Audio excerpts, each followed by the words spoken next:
Hello, my name is Aaron Cleary.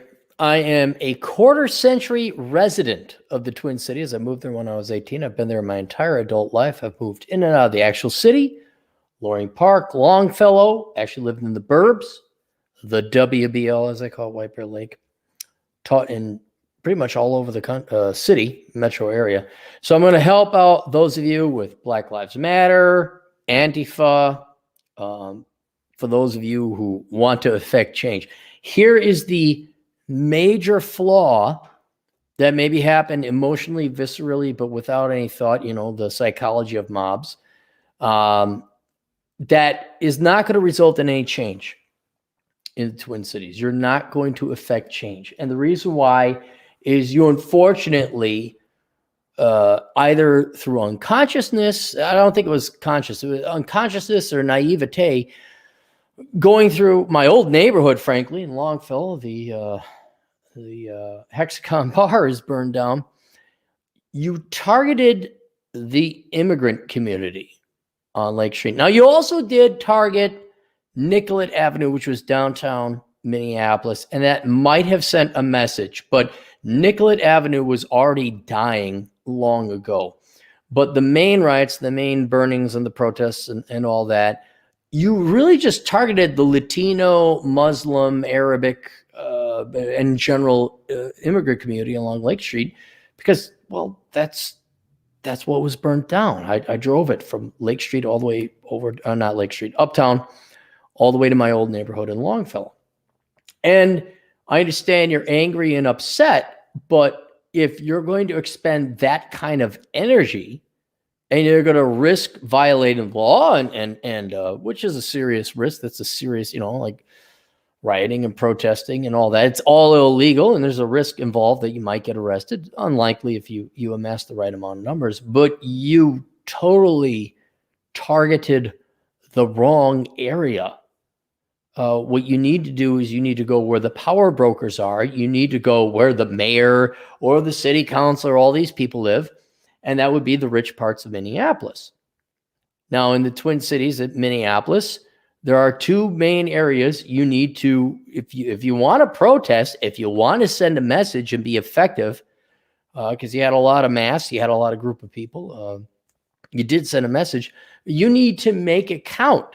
So the two areas you need to go is Kenwood, and the other place is Linden Hills. Okay, now Kenwood, if you don't know, you could look it up, of course.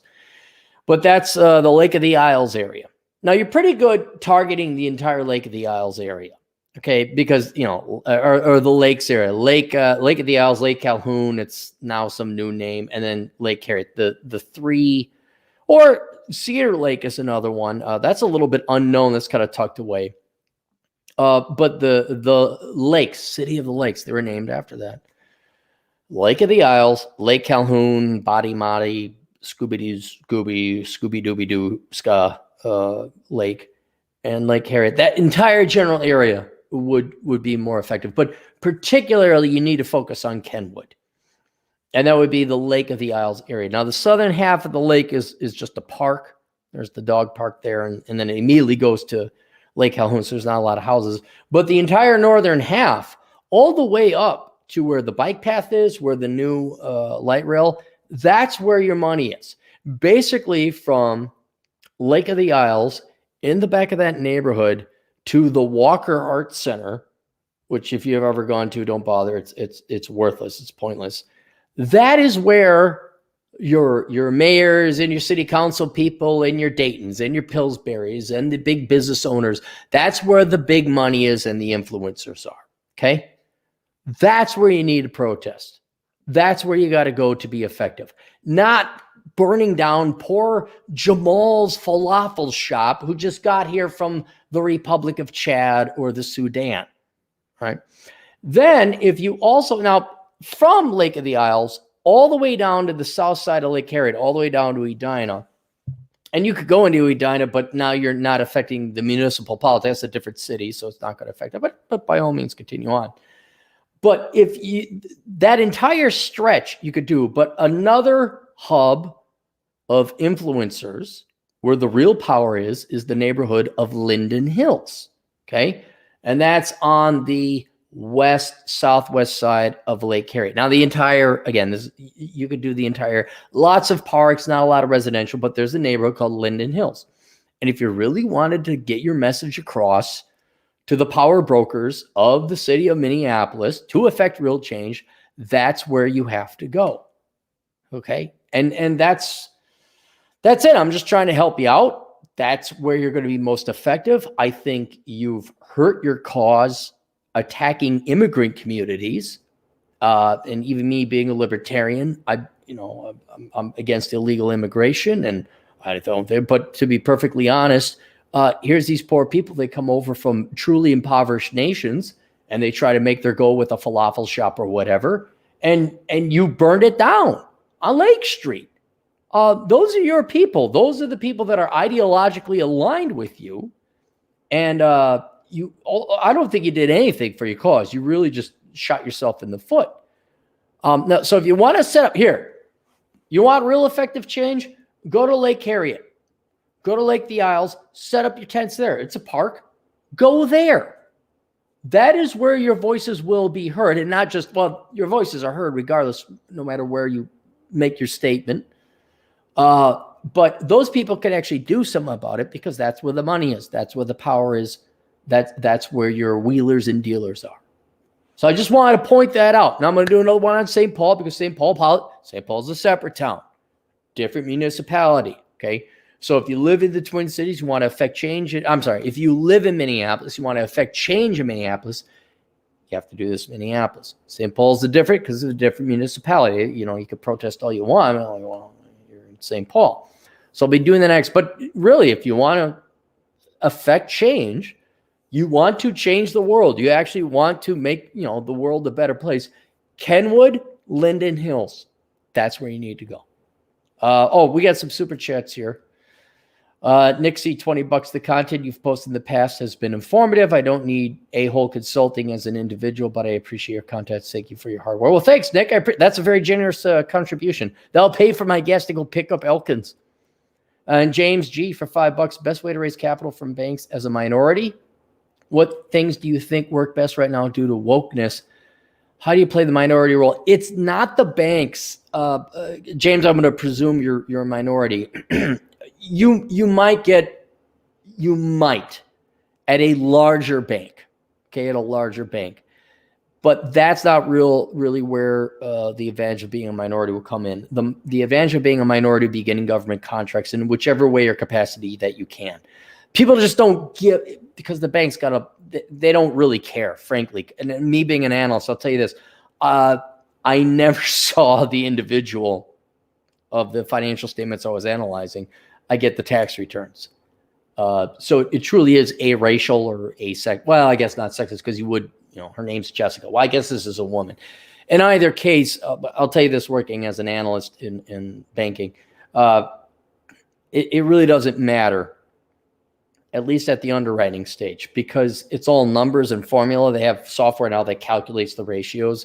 So if you got a good business idea and want a good business loan, what I would first do, if you're a minority, maybe go apply to one of the big banks. The problem is they're big, they're bureaucratic, they got a lot of overhead. They're not that efficient. I'm not saying go to a small community bank either, or a credit union. I maybe go to a regional bank that's got like 5 or 6 or 10. They're local, but they're not national. And then you can go to the small community banks, but their interest rates may not be as good or competitive as possible. But the real advantage in being a minority, if you want to play that card, would be to get government contracts. Or here's another thing you can consider: look for government financing, look for nonprofit financing. You might be able to find something through the SBA, the Small Business Administration. Here's another problem. Yes, I know the Democrats oh my God, we just can't love the minorities and the women's enough. When you apply to the SBA, you are going to go through a nightmare of paperwork and documentation. Yes, you'll get favorable treatment as a minority or a woman. I don't know if it's worth it. To give you an example, this has nothing to do with affirmative action or minority and women, but wasn't Trump bucks. It was you got money because you had a certain amount of employees. And my CPA says, Aaron, you ought to apply this because I have a company. And I said, no, I don't want to do it. And thank God I didn't, because I knew somebody who did. She was a woman, qualified to do 2 weeks of labor gone, and she still didn't get it. The government is not your friend. I don't mean to get into libertarian politics. I just want to make a very accurate observation. But yeah, James, if that's if you're looking for that, look at the SBA, look for nonprofits, look at local or county, local government financing. But the main thing, man, it's not whether you get financing, it's whether you got a good business idea. That's the main thing, because you're going to need to make a profit. Doesn't matter if the government lends you money or the private sector lends you money or a bank lends you money. You're going to have to make profit. So and again, being an analyst, I never saw the person. I got tax returns. You throw it in a spreadsheet. It spits out a number. You yay or nay, like a Roman gladiator guy in the movies. Todd Warrior for $10. I got my nephew into your books and appreciate the guy. Well, thanks, Todd. I appreciate it. Thank you very much. Hopefully your nephew does well. AS for $2, but change requires work and has consequences. Yes, it does. Think about this, AS. That's why I did this video. All that effort. So you had thousands of people rioting and protesting for 2 days. Let's say 4 hours a night. Okay, so that's 8-hour workday. Thousands. Let's say 3,008. 24,000 human hours. Now, what if that was an incredible waste of labor, frankly. It was a horrific waste of labor. All you had to do was, and they were close. The protests were in Uptown. That was the furthest west they got. They just had to go north about half a mile and west a little bit more. And then that would have had an effective change. They just had to look at a map. They just had to know. And that's why I'm trying to raise awareness and bring attention to people that, if Trump wins or there's some questions, you think that Trump stole the election, if you're going to protest, don't protest over at Juan's Taco Shop. That's not where the power is. You need to go to Kenwood and you need to go to Linden Hills. Swallow Blue, $5. My state is supposed to expand the light rails, but we've been waiting for almost 2 decades. They have a budget of $1 billion and they want another bill. Well, what state you in, Swallow? Because I know the Twin Cities, they got a light rail. And now we're subsidized because ridership has dropped, but the state and federal and local subsidies, the taxpayer is paying $445 each ride. Not rider, over the course of each ride.